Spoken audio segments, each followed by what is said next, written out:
Lisa, let's make sure we're thorough this time, all right? We'll be away for 6 days on this trip. Okay, I've got plenty of time to clean thoroughly. Looks like I can get some good housework practice. I'll go for it, Lisa replied. She understood the importance of the task. I will make sure to clean thoroughly, she promised. Several days later, confusion struck. Hey, what's going on? We can't get into the house, exclaimed Lisa's husband. I figured as much. What does that mean? He asked, perplexed. What is this, Lisa? What did you do? Explain, where are you right now? What did you do while we were on vacation? He demanded answers. Allow me to introduce myself. My name is Lisa, a 30-year-old part-time housewife. I've been married to Henry, my husband, who's 4 years older, for just under a year. You could say we're still in our newlywed phase. I had envisioned a cozy life with just the two of us. That was the plan until we got married. After deciding to tie the knot, we purchased a house and started living together. Initially, everything was going smoothly. However, we encountered a significant problem. Honey, what's for dinner tonight? Henry inquired one evening. What did we have for dinner last night? Lisa replied. We had curry last night. Since it's summertime, something light would be nice today, Henry suggested. The problem? My in-laws started living with us without our consent. We never discussed living with my husband's parents. We bought the house with the intention of it being just for us. Yet, without a word to me, my in-laws decided to make themselves at home. Initially, they only came over on weekends, but it escalated. They brought their own furniture and started acting like it was their house. It would have been nice if my husband said something, but he didn't. He acted like a child in front of his parents with no opinions of his own. I'm worried. Mom, are you feeling the summer heat? Are you okay, Dad? Henry fretted. I didn't realize until after we got married, but my husband has always lived with his parents. I had only visited his parents' house once before the wedding, just to introduce ourselves, so I had no idea what his lifestyle was like. I had no inkling that he was such a mom's boy and a daddy's boy. Suddenly, living with his parents became stressful enough. But there was even more on top of that. Hey, Lisa, there's nothing I can eat for dinner today.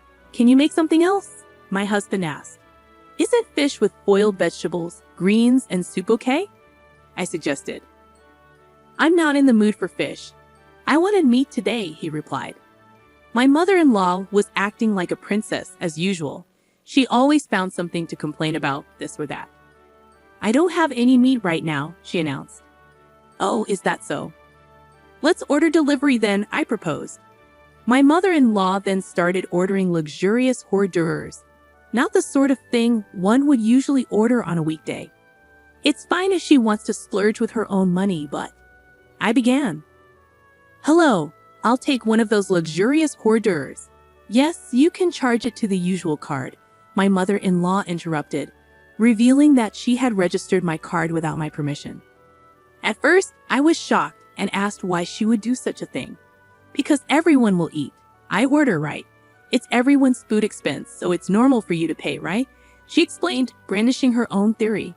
Sure enough, if my mother-in-law orders too much food, everyone has no choice but to eat it.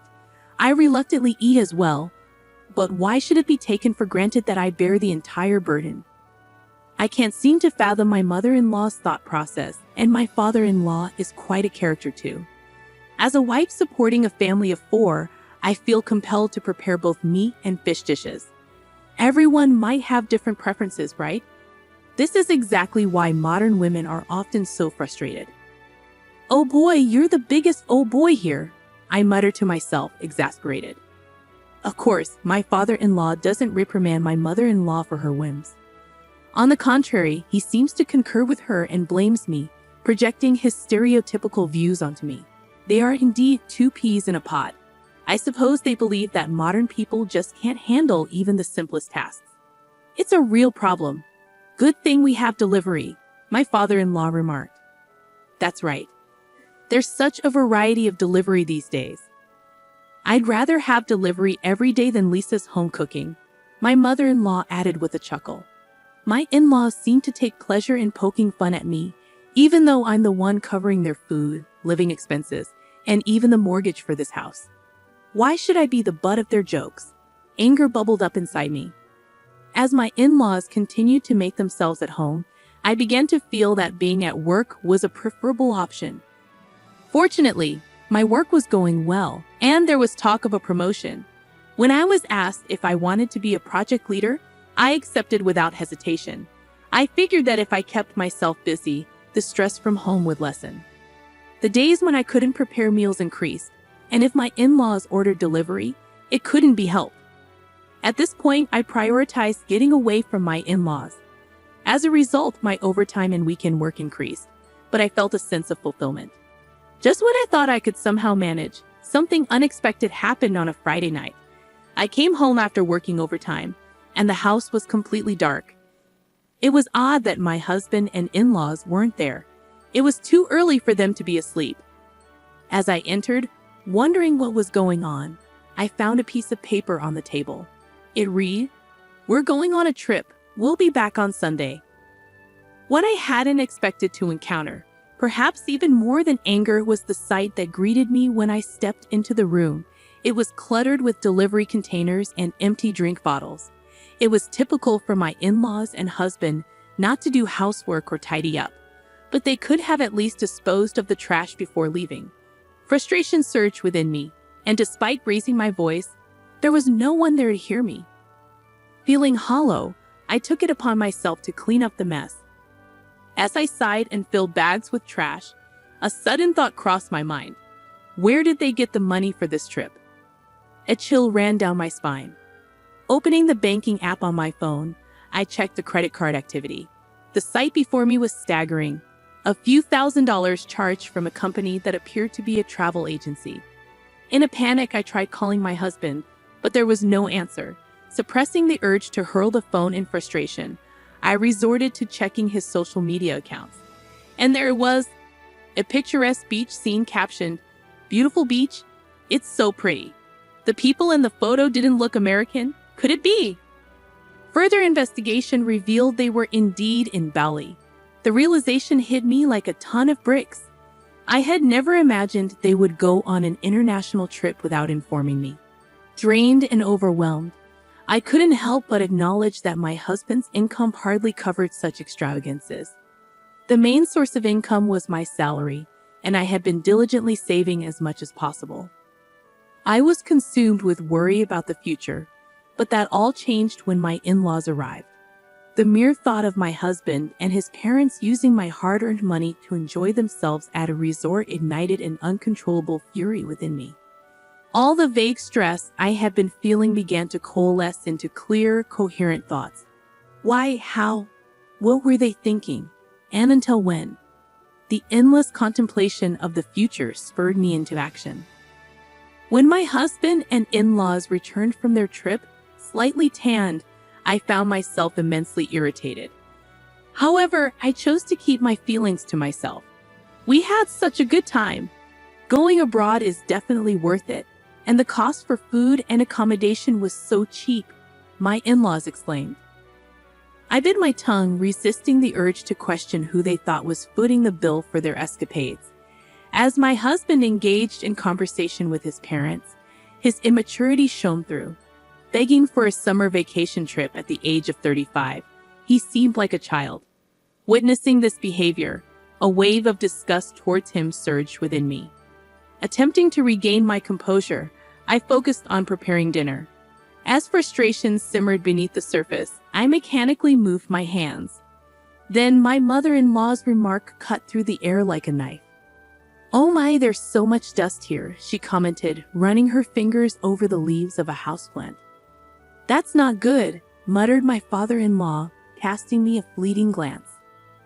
"I didn't take Lisa because she had housework to do, and you didn't clean. What kind of day off was that?" My husband took the opportunity to criticize me. Unable to hold back, I asked again, "Because if you had done your housework properly all the time, I would have taken you on the trip. I didn't invite you because I was thinking about you with all your housework. Aren't we all? Me, Dad, and Mom considerate? My husband said this with a straight face. Thanks for your thoughtfulness, I replied, suppressing my anger. My face twitched, and I turned my back, pretending to take ingredients from the refrigerator. Are you out of your mind? I shouted inwardly. I couldn't believe it. Leaving the house messy, taking a vacation with my money, and then coming back to say that. The amount of money spent on the credit card, which I checked while my husband and in-laws were traveling, made me even angrier. Did they go to a spa or a really nice restaurant? Even for Bali, where the cost for food and stay is relatively low, large payments were constantly added. How much have they spent without my consent so far? I couldn't help but think about it. 1, 10, 100,000, 10,000, I calculated in my head. Yeah, a couple $1,000s isn't impossible. And considering that they've taken over this entire house, I could estimate even higher. I was totally fed up. Once they got a taste of traveling with my money, my husband and in-laws started going on trips more frequently. My card was being used as a matter of course, but I didn't interfere. For several months, I silently observed the foolish acts of my husband and in-laws. Then one day, my mother-in-law said, "We're going to Hawaii. Could you please increase the credit card limit?" "Sure, I understand," I answered. My mother-in-law was completely looking down on me. Did she think I'm some soldier who does whatever she says? Shouldn't have I a new swimsuit? In her ridiculous age, she's flipping through a swimsuit brochure, looking excited. Well, she's going to use my money anyway. Just you wait, I cleared it. My cheerful mother-in-law was so engrossed in the brochure she didn't even notice the day my husband and in-laws left for Hawaii. The room was the messiest it had ever been. My husband and in-laws were apparently heading to the airport soon, and they were busily checking their luggage. As usual, they seemed to have no intention of cleaning up the room. "Oh, Lisa, make sure you do it right this time," my mother-in-law told me. "It's a long trip this time, 6 days. Plenty of time to practice your house chores." "Good luck, Lisa," my father-in-law added cluelessly. What is he talking about? Seeing it was about time, all three of them started to rush. They're chatting and leaving, looking genuinely excited. "Understood, I'll make sure to clean thoroughly," I said, though they probably didn't hear me due to their chatter. 6 days later, the day my husband and in-laws were to return home, I was gazing at the night view. Even though it was a weekday, I had taken a rare paid day off and was enjoying a drink in a lavish hotel. My husband calls. I let out a sigh, leave my seat, and answer the call. "Hello? What the hell is going on?" "I can't get into the house." My husband sounds quite panicked. "I thought as much," I said calmly. "What do you mean? What's happening?" My husband asked frantically. "It's not surprising you're freaking out. After all, the house is vacant. There should be a for sale sign at the entrance, and not a single piece of furniture should be visible from the windows," I remarked. "Lisa, what have you done?" my husband demanded, his voice rising. "Where are you? What did you do while we were away?" I could hear my mother-in-law and father-in-law yelling in the background. "I cleaned up just as ordered," I answered nonchalantly. Well, as all three of you were left stunned, I decided to explain. "I went ahead and put the house up for sale, the land too. It's completely clean now, nothing's left inside." "You foolish woman," my father-in-law yelled. "What foolish thing have I done? Who's been doing foolish things, I wonder?" "You all sure had a great time using your daughter and money and living it up," I retorted. "Lisa, don't be mean. Quickly change it back. What are we supposed to do? You'll also be in trouble without a place to live, right?" my husband pleaded, his voice almost teary. "I won't have a problem. The house was bought by me in the first place, and all I did was sell it. I've decided on my new place to live. Yes, the house was purchased with my considerable income. Of course, it's under my name. It was a house to which my husband had no rights," I explained firmly. "How could you? It was our home. How could you sell it without permission?" my mother-in-law explained. "Please save your sleep talking for when you're asleep. It was never your home to begin with. You were just freeloading, right? Parasiting off me, right?" I countered sharply. "I've made up my mind. I can't continue like this, losing everything. I need to exterminate and rid myself of these harmful pests, I declared. How dare you speak to Mom like that? My husband's words were met with my swift retort. You're the pest too. I want a divorce. I'm going to demand my money back, which you've recklessly spent. I've already consulted with my attorney. The amount is... Before I could relay the amount, I heard a loud clatter on the other end. It seemed that my husband, in shock, had dropped the phone. What happened, Henry? What's wrong? The voices of my mother-in-law and father-in-law echoed clearly, worried for their son. Oh, Dad. My husband started crying like a child through the phone. I could only pull back in disbelief. Knowing that any further conversation would be futile, I hung up the phone and sat back down, sighing. It had become second nature to me, but today, it was different. It was a sigh of relief. At last, I had finally cleaned house. Good job, I toasted to myself, sipping champagne. My husband and in-laws seemed to have no choice but to return to their family home. Well, they had nowhere else to go, after all. During the months from my decision to divorce until I actually brought it up, I found out that their home had turned into a hoarder's paradise. When I visited to introduce myself before marriage, the place didn't seem so disheveled. They must have hired professionals to temporarily tidy it up. Their house had a long-standing reputation in the neighborhood as a hoarder's home. Perhaps a messy house suited my messy husband and in-laws more than a clean one. Though my husband was reluctant about the divorce, he quickly accepted when confronted with my attorney, sobbing as he signed the agreement to pay me back the money they spent. It's not an amount he could easily afford with his salary, but it's only fair since he was the one who created the situation, recklessly indulging in luxuries with other people's money. And so I managed to completely sever ties with my troublesome family. However, I must regret the fact that I married such a man in the first place. Before we got married, I somehow managed to spin his troublesome traits in a positive light, finding him charming and laid back despite his flaws. Maybe I was too desperate as I approached my 30s. While occasionally venting about this to my colleagues, I go about my daily work. Will I be single forever from now on? I ponder aloud. You're still young. Don't say things like that. My colleagues play along with my complaints and jokes. You're right. I shouldn't give up hope. I concede. Would you consider someone younger? One of my subordinates asks. Was that a joke? Looking up, I see that their face is serious. Don't hoard unnecessary things. Cleaning is important, but maybe, just maybe, I don't need to give up hope, I realize. These days, I find myself pondering such things.